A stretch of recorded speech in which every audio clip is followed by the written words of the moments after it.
Hey guys, what's going on? Today I'll be showcasing the plugin titled PlayerWarps, created by Ozzy12. This plugin is compatible with Minecraft versions 1.8 and above, and it allows users to set their own warps by perms or in-game money.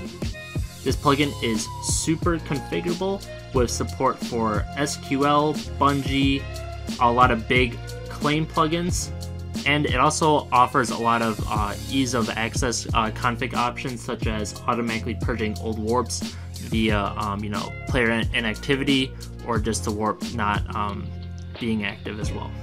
So without further ado, let's go ahead and hop into this. So the base command for this plugin is going to be /pwarp. This pretty much allows you to view all the player warps set on the server right now. Here we can view all the warps, and there are also categories for these warps as well. You can add more within the config. We can go ahead and click on all warps right here, and here we got like the mall, fighting, etc. There's quite a number of warps, all of their different icons. As you guys can see, there's quite a lot of information on them as well. But for right now, we are going to go ahead and create our own warp. So to go ahead and make your own warp, you're going to do /pwarp help, and from there we get all the commands related to creating your own warp, and a little bit on top of that as well. So we could go ahead and do /pwarp set, and then we can go ahead and give this bad boy a name. So we can go ahead and call this Steampunk Mansion. So /pwarp set p1. Oh wow, that's too long. So there actually is a character limit as well, so we can go ahead and call this Steampunk 1, something like that, and then we can go ahead and confirm it. So they do ask you to type it in twice, and it costs 500. I should let you guys know that that is also completely configurable within the config as well. You can remove a warp by doing /pwarp remove followed by a warp, or removing all warps set by a player. We can also go ahead and set in a description for the warp, so we can use /pwarp description set Steampunk1, and we can go call this Steampunk Mansion built and creative. And there you go, that has been set. We can go ahead and give it an icon as well.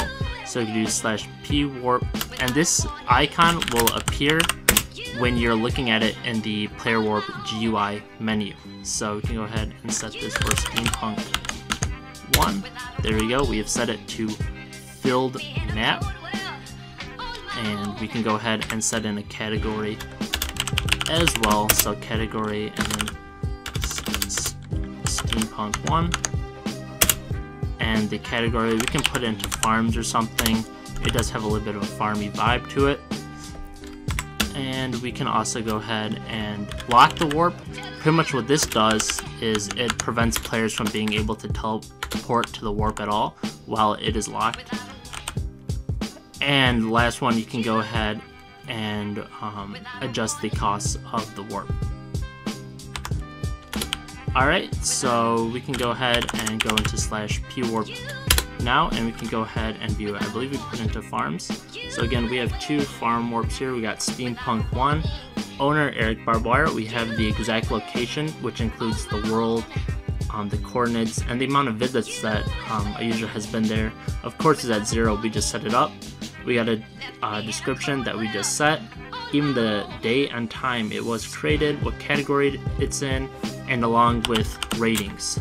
So we can actually go ahead and rate this as well. So, I think it's a pretty fire warp, I can't lie. I mean, I am the creator, but you actually rate it on a 1 to 5 scale. And if we were to go back here, yep, it now says it's been rated 1 time, and our average rating is 5.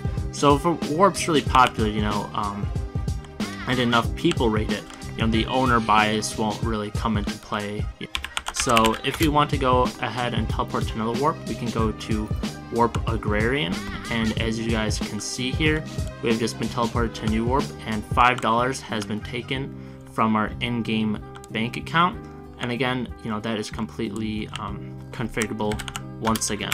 So it is a really easy and fluid system to be able to travel to warps pretty fluidly and easily. So if we're to go teleport to the village, again, it happens super seamlessly and easily.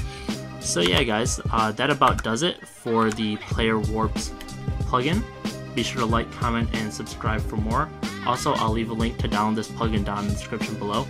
Thanks for watching everybody, and I'll see you guys later. Peace.